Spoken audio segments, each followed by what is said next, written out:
তো hello guys, আমরা দুইজন বান্ধবী মিলে একটা নাচ করব। তোমরা কি দেখতে চাও? 5 মিনিট দাঁড়াও, তো তোমাদের দেখাবো, আমি শেয়ার করবো।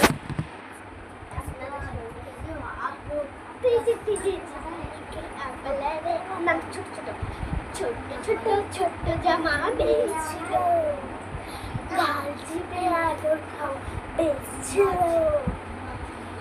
দিন থেকে ছোট্ট হলো জামা, ও মামালো মামালো। তো আমরা নাচ করলাম, কে কে নাচ করতে পারো তারা কমেন্ট করে বলবে। দেখবে আমাদের প্রতিযোগিতা।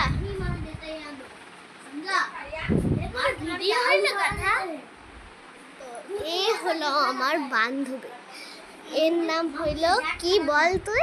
ভুতু। আর আমার নাম হলো, ভালো নাম বল। আমার ভালো নাম আদ্রিকা। আমার ভালো নাম হলো অবিকা মণ্ডল। তো ওর